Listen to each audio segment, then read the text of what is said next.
2025 کے اس ترقی یافتہ دور میں کہ پوری دنیا آسمان پر چاند اور سورج پر پوری دنیا اپنے جھنڈے گاڑنے کی باتیں کر رہی ہے، مگر ہندوستان غلامی کے دلدل کی طرف جا رہا ہے، ہندوستان تباہی و بربادی کی دلدل کی طرف جا رہا ہے حضرات محترم، اور تباہی و بربادی کا نشانہ مسلمانوں کو بنایا جا رہا ہے۔ مگر یہ غلط تصور ہے کہ اگر وقت بل پارلیمنٹ میں پاس کر لیں گے تو مسلمان برباد ہو جائے گا، یہ تصور غلط ہے۔ 3 طلاق کا معاملہ پارلیمنٹ میں پاس کر لیں گے تو مسلمان ختم ہو جائے گا، یہ تصور بھی غلط ہے۔ مساجد کی وقف کی حیثیت کو ختم کر دیں گے تو مسلمان بڑھ جائے گا، یہ تصور بھی غلط ہے۔ بلکہ حضرات محترم ہمارا معاملہ کیا ہے؟ ارے میرے دوستو، ہم جنگل میں بھی نماز پڑھ لیں تو ہمارا قبلہ ایک ہی ہے، ہم جنگل میں بھی رہے تو ہمارا قبلہ ایک ہی ہے، ہم جنگل میں بھی رہے تو ہمارا خدا ایک ہی ہے، ہم جنگل میں بھی رہے تو ہمارا کلمہ ایک ہی ہے۔ مگر یاد رکھو میرے دوستو،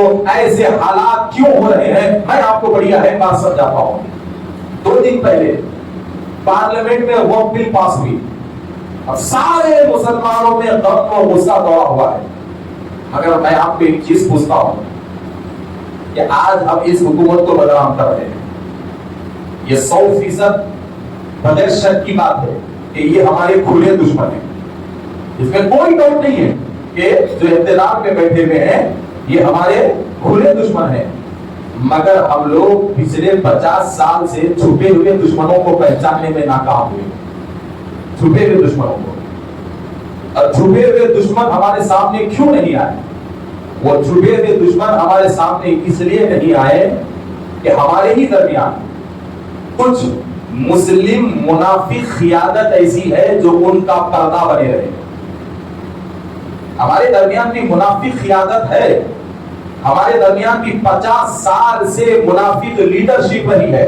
یاد رکھو، 50 سال سے ہمارے درمیان بھی منافق لیڈرشپ رہی ہے، اور تاریخ گواہ ہے کہ مسلمان کو ٹھیس پہنچانے والا کوئی باہر کا نہیں تھا۔ ہر صدی میں گھر والے نے گھر کو اجاڑا ہے، ہر صدی میں گھر والے نے گھر کو اجاڑا ہے۔ اب تاریخ اٹھا کر دیکھو کہ میں آپ کو ایک بات پوچھتا ہوں کہ کب ہماری زمینیں محفوظ رہی؟ جناب بولو، کب محفوظ رہی ہے؟ بتاؤ کب محفوظ رہی؟ آج محبوب نگر کا اتنا بڑا مسلم اکثریتی علاقہ ہے، کیا محبوب نگر کے مسلمانوں کو آج یہ حق حاصل ہے کہ وہ اپنی قومی وقف جائیداد پر جا کر رعب سے ٹھہر سکے؟ بولو، 50 سال سے مسلمان خود مجبور تھا اس کی وقف جائیداد پہ ٹھہرنے کے لیے۔ 50 سال سے تو یہ حکومت نہیں تھی نا، 50 سال سے مجبور تھا۔ اور حالات ہماری ایسی تھی، پچھلے 20 سال میں ہماری حالت ایسی ہو گئی تھی کہ ایک مسلمان کو وقف جائیداد پر ایک چھوٹا پان کا ڈبہ ڈالنے کی بھی اجازت نہیں تھی۔ ٹھیک بولیے، کیا کوئی وقف سے ایک پان کا ڈبہ وقف جائیداد پہ ڈال سکتا ہے؟ جو کیا یہ نیا ہے؟ یہ پرانا ہے، یہ پرانا ہے۔ پچھلے 25 سال سے ہمدردی کے پردے میں وقف کا سودا کیا گیا میرے دوستوں، ہمدردی کے پردے میں وقف کا سودا کیا گیا، اور 50 سال پہلے کھلا لوٹا گیا پولیس ایکشن کے نام پہ، پولیس ایکشن کے نام پہ، نظام حکومت کے خاتمے کے نام پہ، نظام حکومت کے خاتمے کے نام پہ بیچارے نظام کو کمپرومائز کیے، سرنڈر کیے، نکل گئے، بارڈر کو پار کر لیے، اور یہاں مظلوم مسلمان بیٹھے ہوئے تھے۔ تو جب بادشاہ سرنڈر کر کے ملک چھوڑ کے چلا گیا تو یہاں جنگ ہی نہیں تھی، مگر خان کی آرمی کے ذریعے رئیسوں کو لوٹا گیا ایکشن کے نام پر، نوابوں کو لوٹا گیا ایکشن کے نام پر، شریفوں کو لوٹا گیا ایکشن کے نام پر، جاگیرداروں کو لوٹا گیا ایکشن کے نام پر، زمینداروں کو لوٹا گیا ایکشن کے نام پر، مسلم بازاروں کو لوٹا گیا ایکشن کے نام پر، مسلمانوں کے بڑے بستیوں پہ حملہ کیا گیا ایکشن کے نام پر، اور 1 سال تک اتنا ظلم کیا کہ جاگیردار ملک چھوڑ کر چلے گئے، زمیندار ملک چھوڑ کر چلے گئے، مسلم دکاندار ملک چھوڑ کے چلے گئے، مسلم بڑے بڑے پٹواری ملک چھوڑ کر چلے گئے، مسلمانوں کے بڑے بڑے رئیس ملک چھوڑ کر چلے گئے، اور ایسا چھوڑے کہ کسی وارث کو لینے نہیں رکھا، دوست کے بچے کو بھی لے کر چلے گئے۔ تو جب وارث نہیں بچا تو یہ بتاؤ کہ بڑے بڑی حویلیاں وہ جو چھوڑ کر چلے گئے تھے وہ آج کہاں ہیں؟ بڑی بڑی زمینیں جو وہ چھوڑ کر گئے تھے وہ کہاں ہیں؟ 100 ایکڑ زمینیں جو وہ چھوڑ کر گئے تھے وہ کہاں ہیں؟ بڑے بڑے درباریں جو چھوڑ کر گئے تھے وہ کہاں ہیں؟ مارکیٹوں میں بڑے بڑے گودام جو چھوڑ کر جان بچانے کے لیے وہ گئے تھے وہ